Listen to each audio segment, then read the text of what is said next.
August 2007, Shorthand Tamil Senior Grade. Get ready for the dictation. 10 seconds.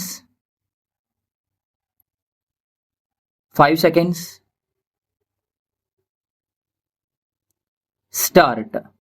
மாண்புமிகு பேரவைத் தலைவர் அவர்களே, இன்றைய தினம் எனக்கு கொடுக்கப்பட்டிருக்கிற நேரம் மிக குறைவாக இருந்தாலும் எனது கருத்துக்களை சுருக்கமாக உங்கள் முன்பு எடுத்து வைக்க மிகவும் விரும்புகிறேன்.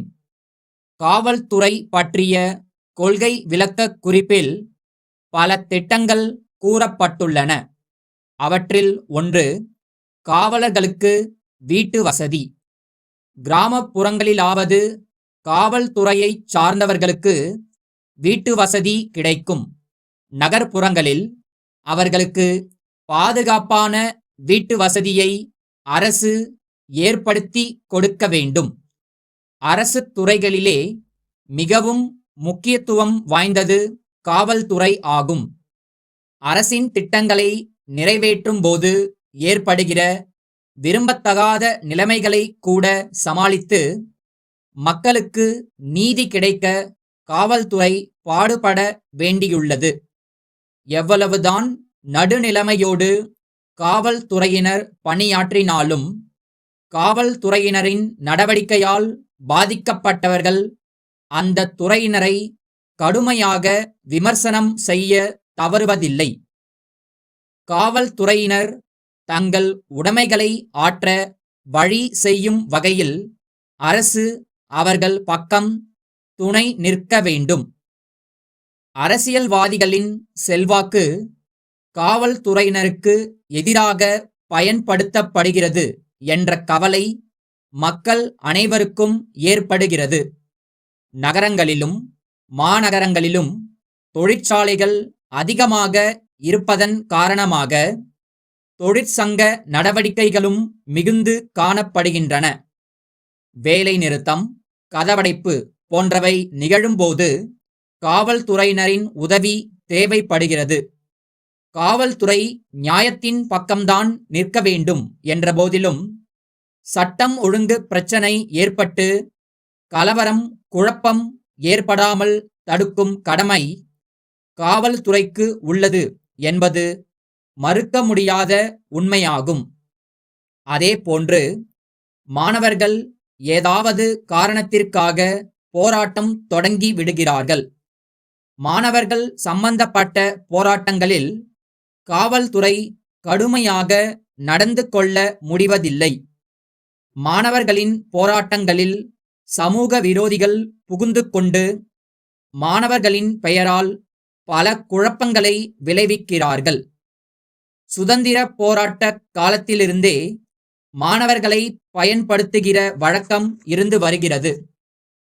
பலவிதமான எதிர்ப்புகளை சமாளித்து வெற்றி பெற்று நாட்டில் அமைதியை நிலைநாட்ட காவல்துறையினர் மிகுந்த பொறுப்புடனும் நேர்மையாகவும் பணியாற்ற வேண்டிய கட்டாயத்தில் இருப்பதை யாரும் மறுக்க முடியாது.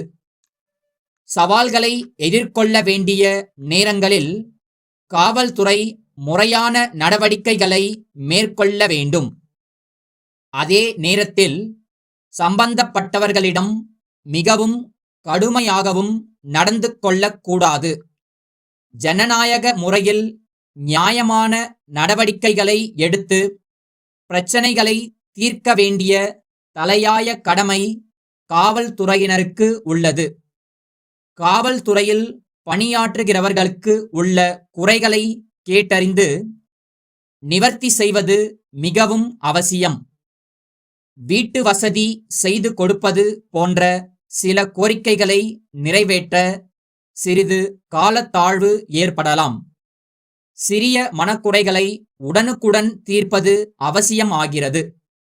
சங்கர் நகர் விநாயகர் ஆலய அறங்காவலருக்கு ராமன் சகோதரர்கள் எழுதும் கடிதம்.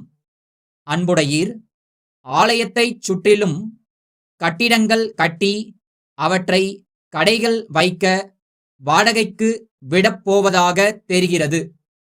அவைகளில் 2 வாடகைக்கு எடுத்துக்கொள்வது குறித்து இக்கடிதத்தை எழுதுகிறோம். நகரின் பல பகுதிகளில் நாங்கள் பல்பொருள் அங்காடிகள் வைத்து வியாபாரம் செய்து வருகிறோம். மக்களுக்கு தேவைப்படும் பொருட்களை வாங்கி வைத்து மலிவான விலையில் அவற்றை பொதுமக்களுக்கு விற்பனை செய்து மக்களின் நன்மதிப்பை பெற்றுள்ளோம் என்பதை தங்களது கவனத்திற்கு கொண்டு வருகிறோம். வாடகை, முன்பணம், மற்ற நிபந்தனைகள் குறித்து நேரில் பேசி முடிவு செய்து கொள்ள தயாராய் இருக்கிறோம். ஆண்டுதோறும் வாடகை தொகையை அதிகப்படுத்துகிற முறையில் 10 அல்லது 15 ஆண்டு நீண்டகால குத்தகை ஒப்பந்தம் செய்து கொள்வதற்கும் நாங்கள் சம்மதிக்கிறோம். அவ்வாறு ஒப்பந்தம் செய்து கொள்ளும்போது ஆலயத்திற்கு நிரந்தரமான வருவாய் வருவதற்கு வழி ஏற்படும். அடிக்கடி வாடகைதாரர்களை மாற்றி அதனால் ஏற்படும் பிரச்சனைகளை தவிர்க்க முடியும். எங்கள் கோரிக்கையை பரிவுடன் கவனிக்கும்படி வேண்டிக் கேட்டுக்கொள்கிறோம். தங்கள் உண்மையுள்ள